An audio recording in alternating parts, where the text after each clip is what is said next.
Hello and happy Sunday. Today you're sitting with me at my desk in my home office. Some coffee's good. And have all the things you'd normally find on a desk. My pen, pencil, and I have a small collection of paperbacks here. And I thought today would be a good day to look through them and maybe do a little organizing. Maybe even considering like donating some of them. Some of these I really like, and some of them I think I could probably get rid of. So, this one I think I've shown you in videos before. We Only Kill Each Other, about Bugsy Siegel, and it's a really good book, and it's one that it's kind of hard to find, so I really want to keep this one. But it probably needs to go with other crime books. And like right here, if we put it next to this one, this is Once Upon a Time in America. And this is a really good book.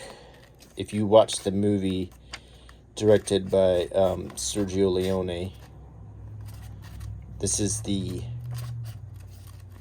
tie-in paperback. Has some pictures from the movie right here. Ooh, that's dusty.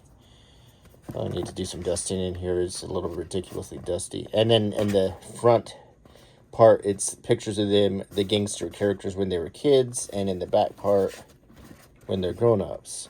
The book is based a little bit on Murder Inc. and Bugsy Siegel, Meyer Lansky, and all of those. So, but it's very loosely based on it. But there are a few characters that have the same names. Like there's a character named Bugsy in this. It's a pretty good book. The movie is very dark, but I really enjoyed it. These are next to Psycho, Alfred Hitchcock's Psycho. This is the original paperback book, which is a little bit different than the movie because in the book, Norman Bates is a sort of a he's not the handsome person like they showed in the movie. He's sort of overweight and he's not a particularly attractive guy. Anthony Perkins at that time was arguably attractive, or objectively attractive. So, and this book is a lot more violent than the movie could be in 1960. For example, he didn't just stab the girl in the shower. He actually beheaded her. But I think these need to go next to these books right here. And these books are the two books about Zodiac by Robert Graysmith. And this is the original Zodiac, including lots of pictures, clues collected by Robert Graysmith when he was hunting the Zodiac killer, and Robert Graysmith's ultimate theory. Well, actually, that's in the next book, Zodiac Unmasked. But the movie covered both books. So really, you want to get both of them. This is the one where Graysmith argues that Arthur Lee Allen is the Zodiac killer. Now, I think we've talked about Zodiac. They've claimed that they've solved the case. There's still a lot of dispute about that. And I've done a Zodiac video. If you look through my videos, you'll find it. So I think these two books... Oh, yeah, and I got a ticket stub. And I want to see the movie.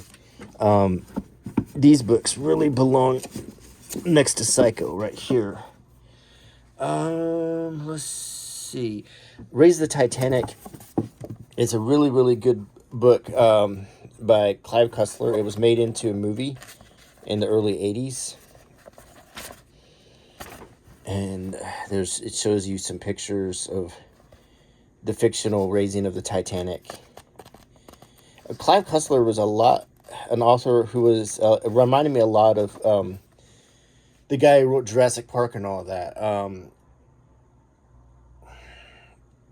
Because he went into a lot of scientific detail about his investigations and his adventures. So, Raise the Titanic. I mean, of course, at the time, they didn't know that the Titanic had broken into two pieces. So, it was a little bit more plausible that he thought he could raise it. But the movie's pretty good. I liked it all right. A lot of people didn't like it, but I thought it was pretty good. And but he didn't particularly care for the movie, and he really didn't like the other movie based on his book. It was Sahara with Matthew McConaughey. He didn't really care for that. This is Deliverance, and this is a very controversial book that turned into a very controversial movie.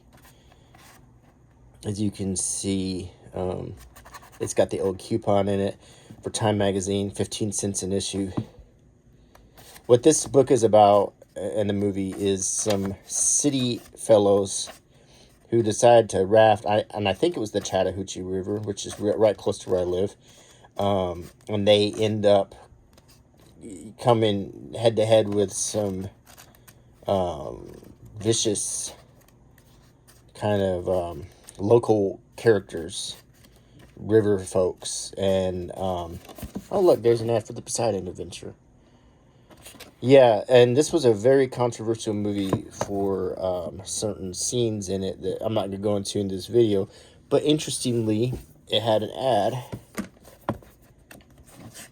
for the Poseidon Adventure, and that's this book right here, which I also enjoyed this book, and it made a really good movie. This movie is a disaster movie. Not Since Airport, such a shattering story of drama and suspense. This movie is kind of roughly...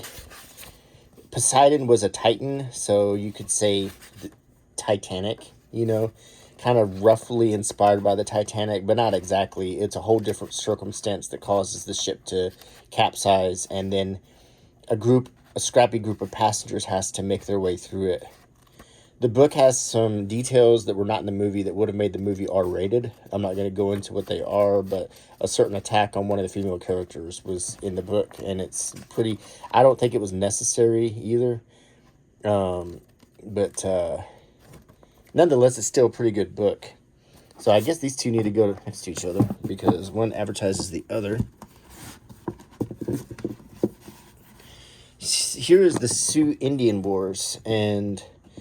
this is a 35-cent Monarch book.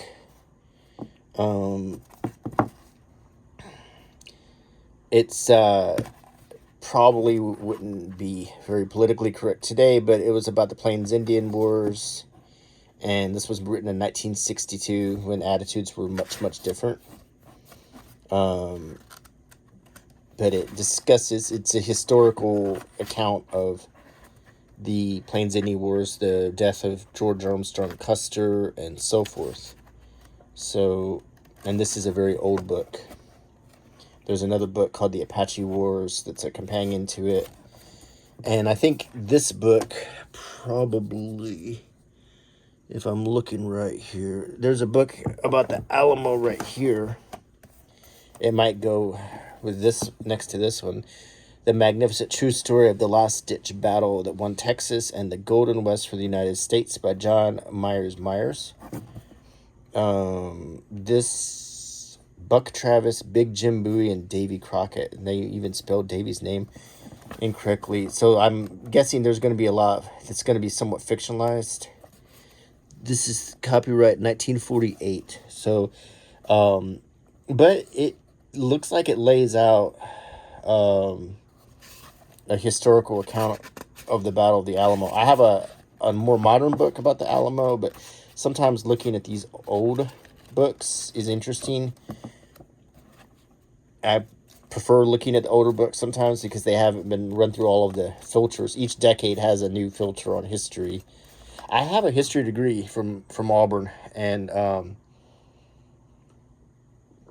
before I became an accountant, I actually have a degree in history, so I can tell you a thing or two about the historian's craft and how history changes by decade, depending on attitudes.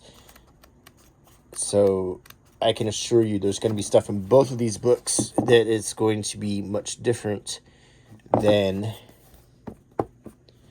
today. And speaking of that, this is The Killer Angels. Many people consider this one of the best books written about the Battle of Gettysburg. This was the basis for the movie Gettysburg, which many people consider one of the greatest Civil War movies ever made. Now, the thing is that don't be surprised if in another 20 years that movie is considered problematic for any number of reasons, because that's what happens. I mean, history just changes constantly. There's, if I can move the camera up just a little higher. I mean, I personally think that Joshua Lawrence Chamberlain is a great hero, that Longstreet was a brilliant general, that there was the great characters, but, you know, as we continue down the path that we're on, you know, they will take people from history and try to, for lack of a better word, trash them. But you have some great characters, historical characters, and it tells you what happened. Robert E. Lee, James Longstreet, Richard Ewell, A.P. Hill. If you watch the movie Gettysburg, and if you're wondering where A.P. Hill was at, there's one scene where Robert E. Lee and his army are riding into Cashtown, Pennsylvania, and you'll see Hill saluting Lee, and he's wearing a red shirt. And he's not really in a uniform, but that was what he always wore to battle. So, interesting. And then in Gods and Generals, for some reason, they got the guy from Newhart to play A.P. Hill. The guy who played Larry from Larry, Darryl, and Daryl. I don't quite understand taking someone who looked so much like him in Gettysburg, and I don't know. George Pickett. Interestingly, in this movie, George Pickett was played by the same actor who went on to play Stonewall Jackson in Gods and Generals. But, you know, Hancock and Chamberlain were played by the same person. John Buford was played by Sam Elliott.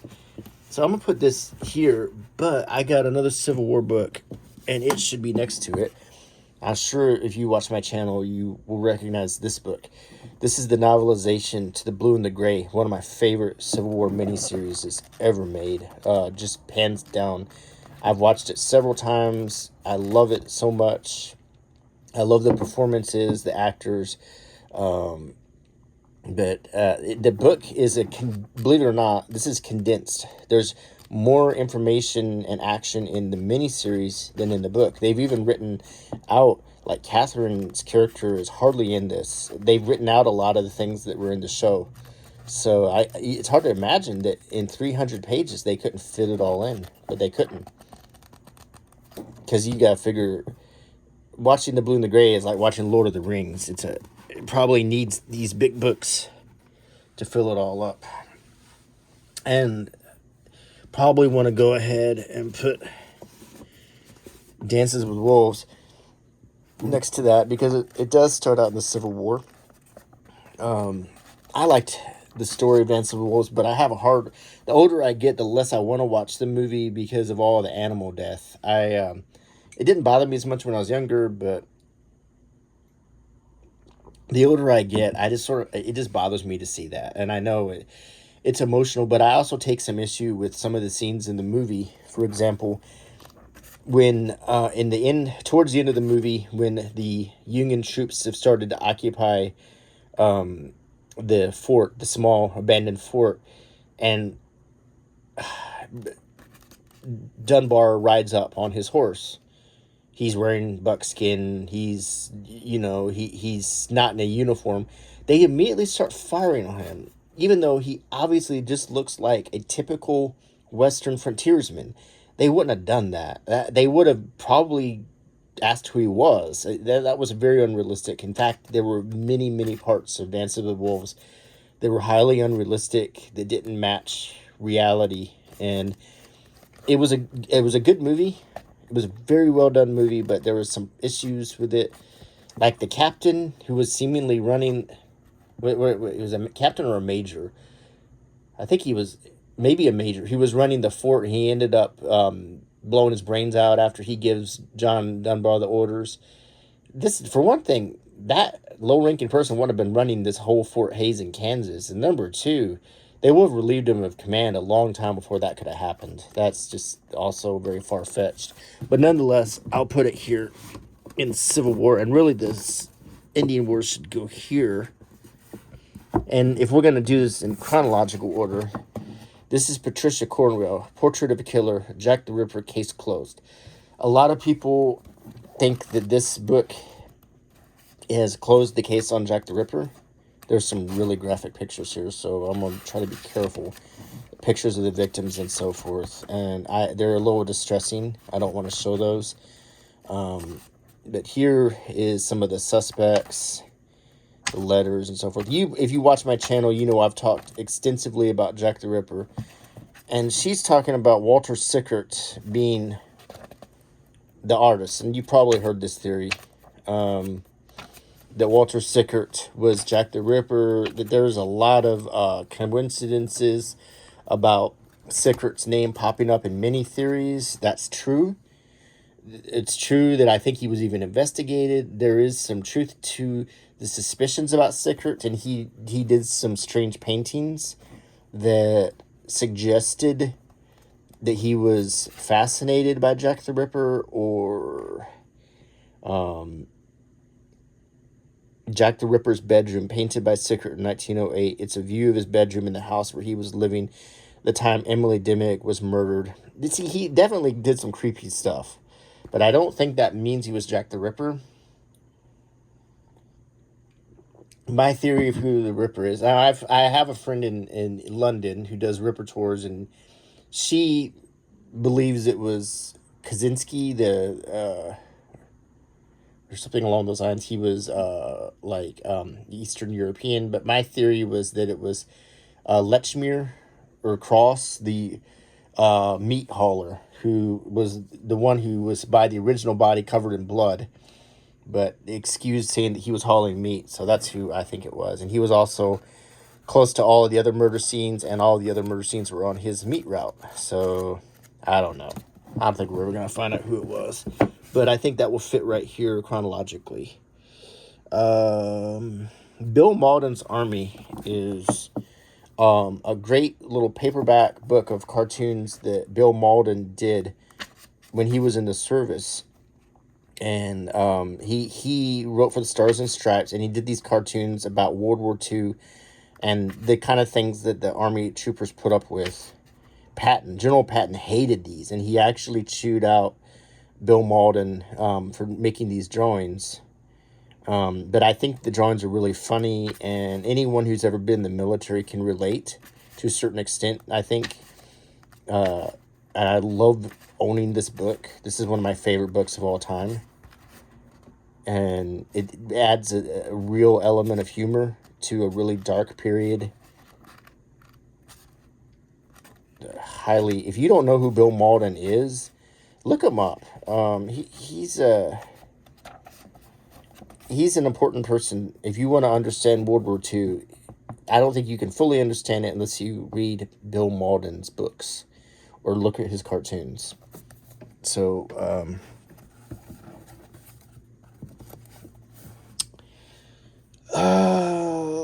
what is this? This is my passport to national parks. I got this way back in the 90s when I was a kid.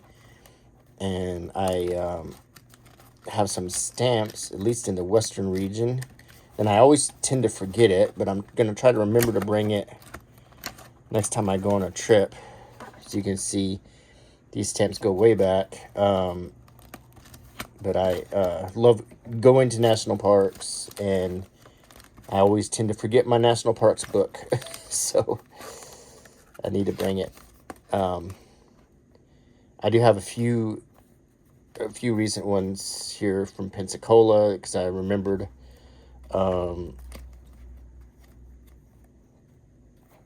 So, it's better than nothing. I'm trying to keep using this book. Here's Civil War book. This is a Treasury of Civil War Tales by Webb Garrison, one of my favorite Civil War authors. He's never reached the status of a Bruce Catton or James McPherson, but nonetheless, Webb Garrison writes some of the best Civil War facts and tidbits and interesting gee whiz kind of things. And he's very knowledgeable. I highly recommend, if you want to do light reading on the Civil War and learn about it, pick up one of the many Webb Garrison books you can find. He's written many Civil War quiz books, Civil War fact books. They're just a lot of fun to read, and you can end up learning a lot about the Civil War from them. We'll put that here. Okay. Here's an old Ripley's Believe It or Not. Old paperback. This was copyright 1963, August and October, right before the Kennedy assassination. So lots of artwork and facts in it. Original Ripley's Believe It or Not is a lot more interesting than the recent incarnations of it. And I really used to love reading these. It used to be like a week, it would be in the newspaper. So these were just taken or lifted off the newspapers.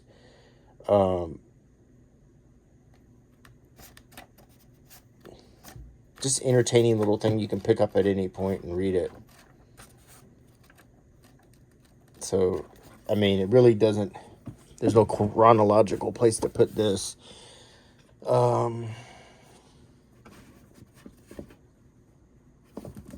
But I think it would go next to Strange But True, 22 Amazing Stories by David Duncan, by Scholastic Book Services. This is something for kids that you would have gotten from the book bus, 1973. And these are fun little stories, supernatural and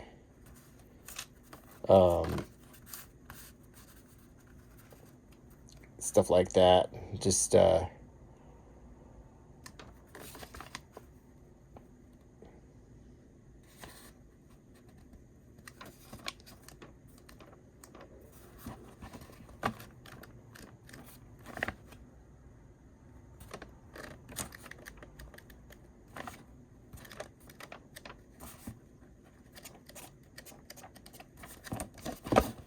Loch Ness Monster.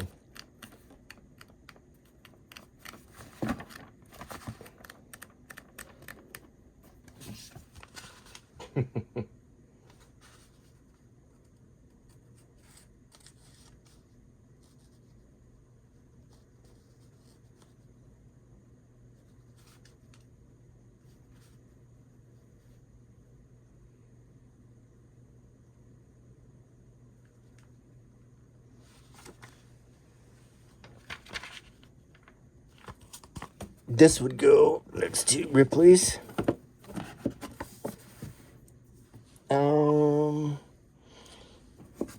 This is one of my favorite books of all time, The Aviator by Ernest K. Gann, made into a great movie with Christopher Reeve, Rosanna Arquette, and Scott Wilson. The book's a little different, but for example, his face was much more disfigured from his 1918 injury.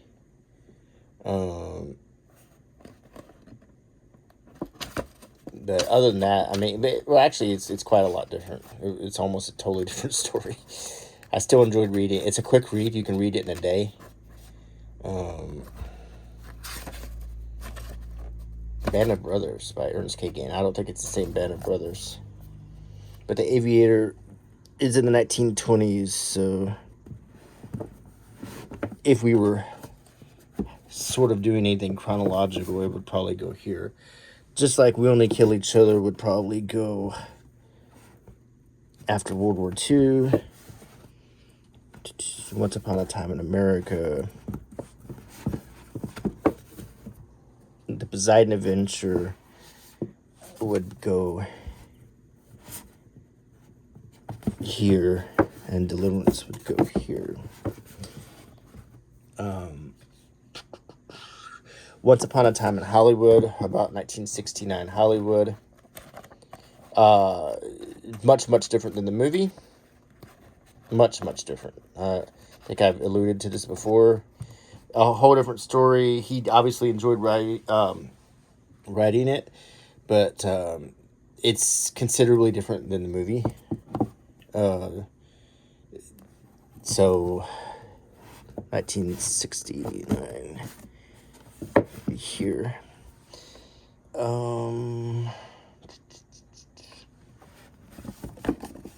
That Girl. This is a weird book. This is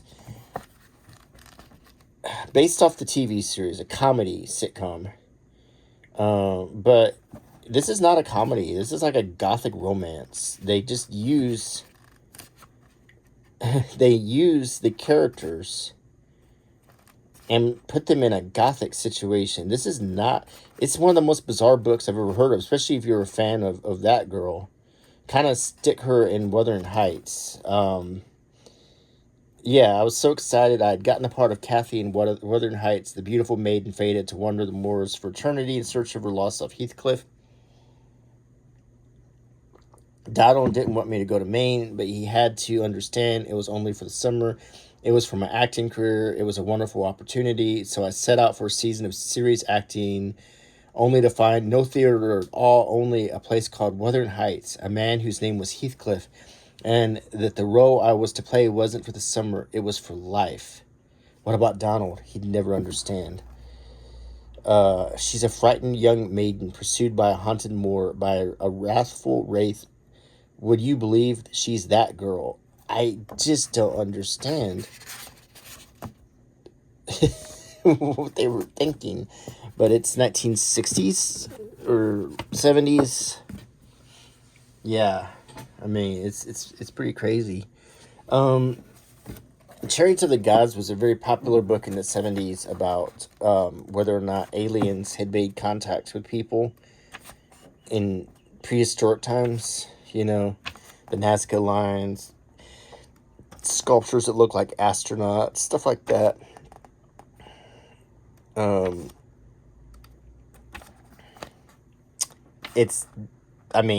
don't take it very seriously, but this was hugely popular in the 60s and 70s. Did spacemen visit Earth thousands of years ago? We now have proof. This would go next to the Ripleys and the Strange But True. In fact, this is Star Trek II, Distress Call. A choose your own adventure. Plot your own adventure stories with Star Trek. And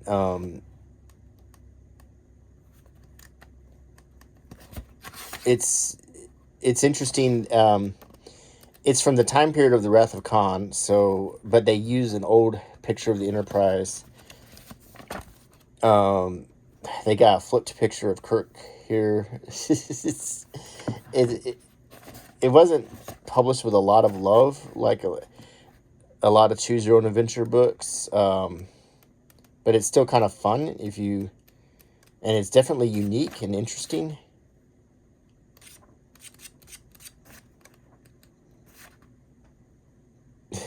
The uniforms look like they're from the show. And I get the idea that this was originally written for the TV series and then repackaged when Star Trek II came out and was kind of a hit. So I'll kind of put it next to the Chariots of the Gods and so forth. I've got Star Trek To Reign in Hell. This is the Exile of Khan Noonien Singh. If you want to learn more backstory about Khan, and maybe even learn a little bit about Gary Seven and some of the other characters from Star Trek, you might want to pick this up if you want to understand what the big deal about Khan and the eugenics wars was. I always thought that was a really interesting story. Put that here. And, of course, got one of these old classic Star Trek storybooks that came out before the movies that were based on the TV series. And they They were pretty fun to read, but I don't think they're canon because there's a lot of stuff in this that's different than established Star Trek, but they're still a lot of fun to read. Let's put that here. The Book of Common Prayer. This is the book that was made after Henry VIII and his son Edward VI dissolved the Catholic Church in England, or not, well, basically broke away from it and made the Anglican Church, and they made their own prayer book, and this is it, the Book of Common Prayer.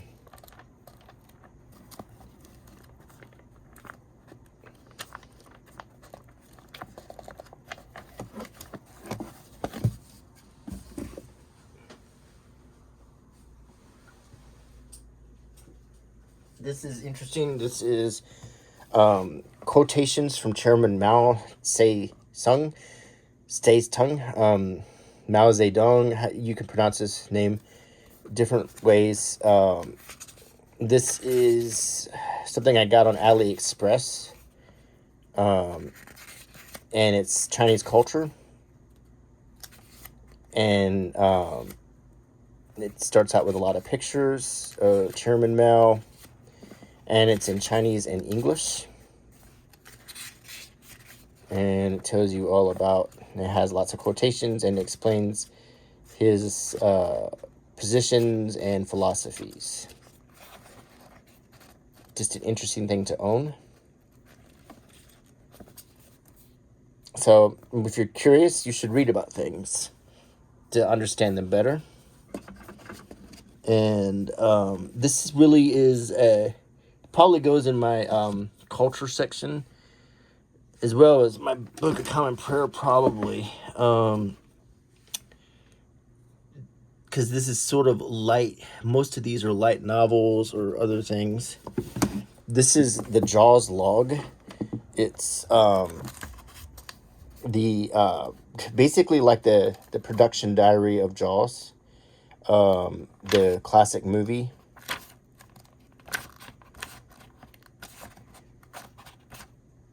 And it talks how it was made. There's an interesting case of a woman who was a background actress in Jaws, who they think may have been a missing woman, whose body was found in the sand dunes around this time. There's a lot of, it's not covered in this book, but it is really interesting. So this is a neat, you don't find a lot of production diaries from back then, but this would be a 1970s thing. Let's see. This is Waco of the Perdido Star, a book by Gene Hackman, the actor. And you didn't know, but he was also a fiction author who writes stories about seafaring and sailing ships. Very interesting. Kind of along the lines of Hornblower. But it's just neat that Gene Hackman wrote a book that would go back to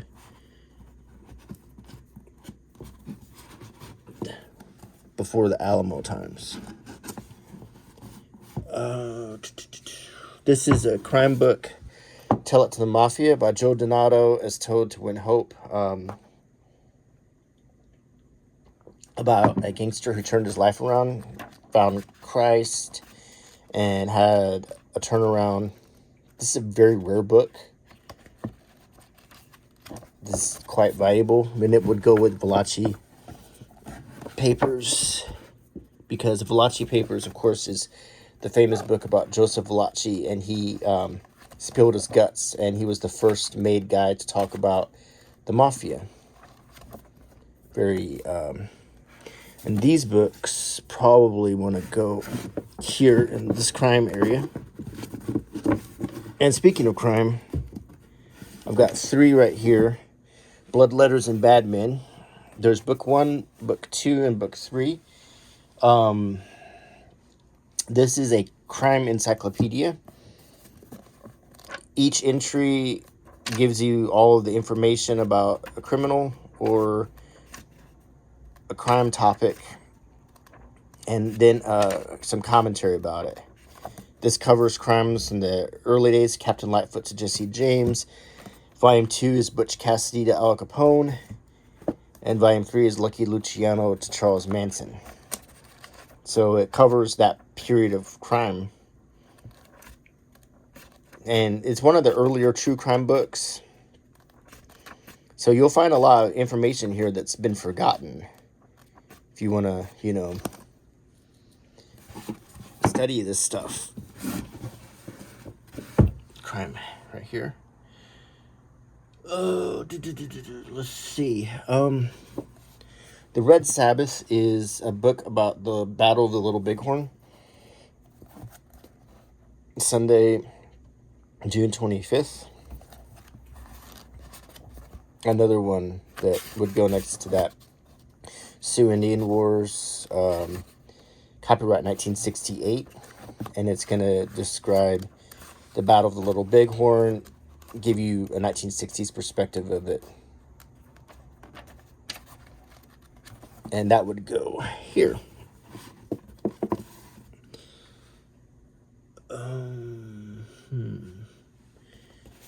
This is Lady Jane Grey.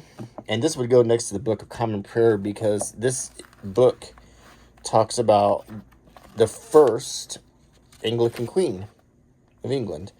And she was replaced after 9 days by the Catholic Queen Mary Tudor. And she was beheaded in the Tower of London. I've been to the tower and I've seen the graffiti that was done by the inhabitants, including her husband, Guilford Dudley, John Dudley. Incidentally, a lot of people don't believe that that portrait is Lady Jane, that's actually one of Henry VIII's wives. I think that's actually Catherine Howard. A lot of people for a long time thought this was Jane. But I think recently it's been proven that it wasn't. And this would go way back. And if the Book of Common Prayer would probably be next to that.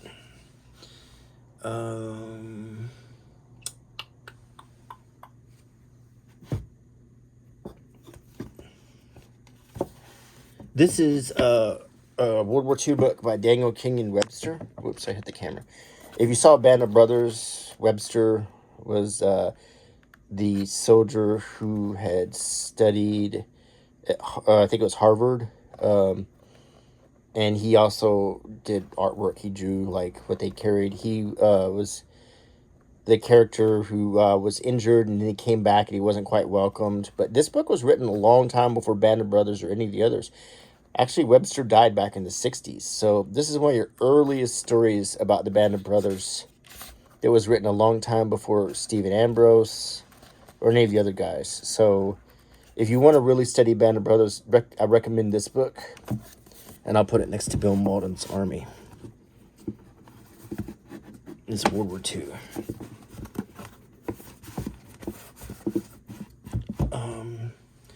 Let's see.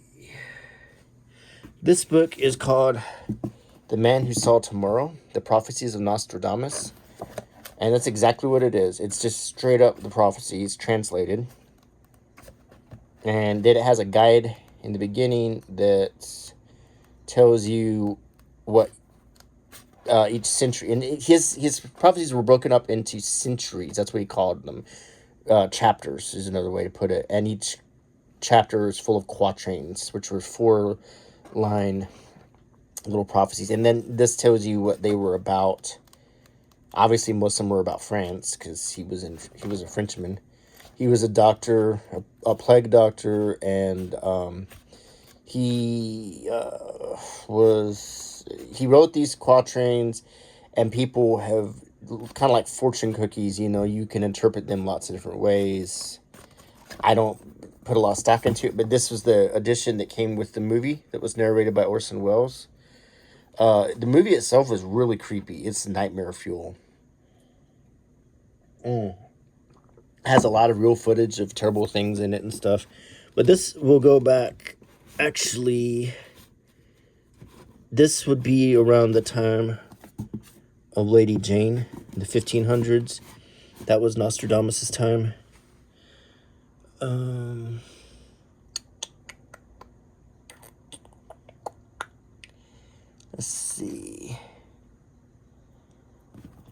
an old Mad magazine book, Mad in Orbit.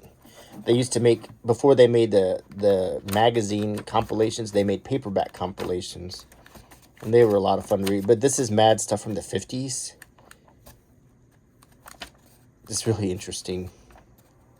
Yeah, incidentally, just the other day, Al Jaffe, the great Mad artist, passed away. The guy who did the fold-ins and stuff. I used to love reading these old Mad books when I was a kid. And that would go around this time period.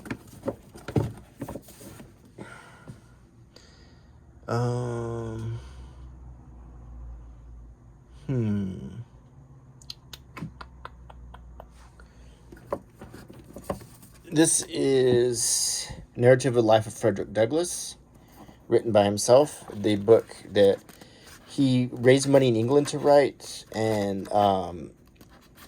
this was along with Uncle Tom's Cabin, was one of the most popular abolitionist texts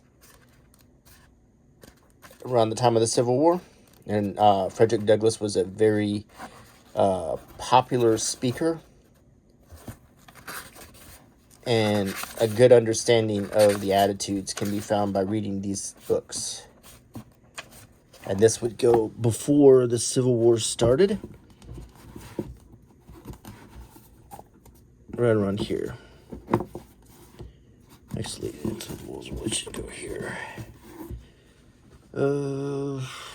This is Shadow Down, History's Most Advanced Weapon, America's Deadliest Enemy. Armed with a single AMRAAM missile, the MiG multi-role bomber Shadow 1 is a top-secret, state-of-the-art model of stealth technology. The mission, a joint undertaking by the air arms of the United States and Russia against a common threat, the target, the underground nuclear muscle. This is a novel, and it's funny, they just put a stock picture of a F-117. I used to work on F-117, so I think I just bought this because it was funny, and I love to read garbage books about the F-117 that got all the stuff wrong. So I'll put it over here by the Ripleys. Most movies about stealth fighters and stuff are completely wrong.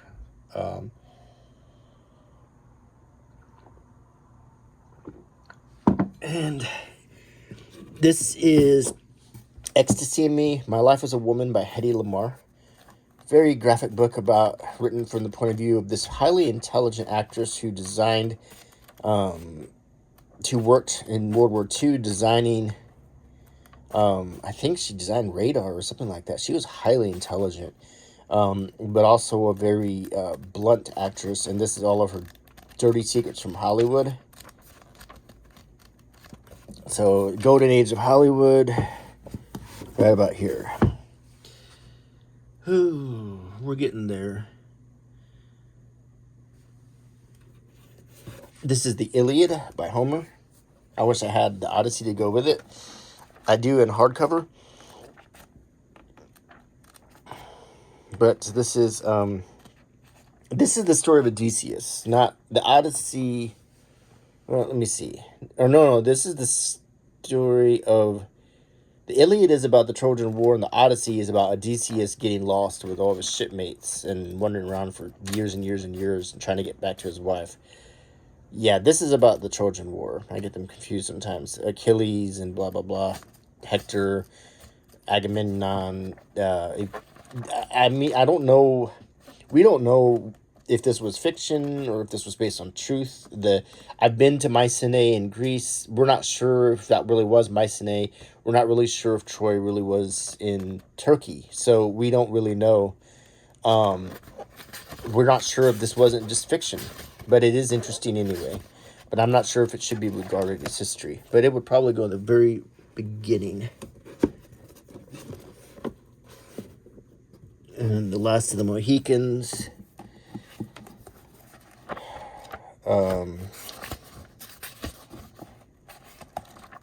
This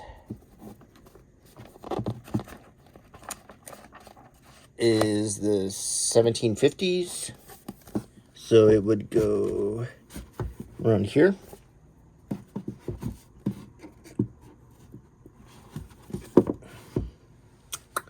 Tourist Trap is when holiday turns a nightmare, true crime stories about holidays that went bad. Kind of an oddball one, but we'll put it in the crime section.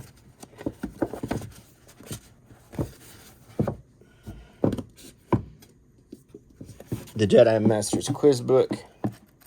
Star Wars. Put it next to Star Trek.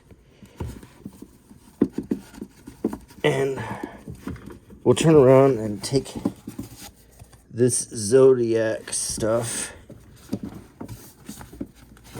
Put it in crime right here. And Hound of the Baskerville. Sherlock Holmes is contemporaries with Jack the Ripper. And we'll put that here. And there we go. We've done some organizing. And I hope you enjoyed the video. And if you like my channel, please subscribe. Click the bell icon, give me a thumbs up, and leave a comment. Until next time, bye.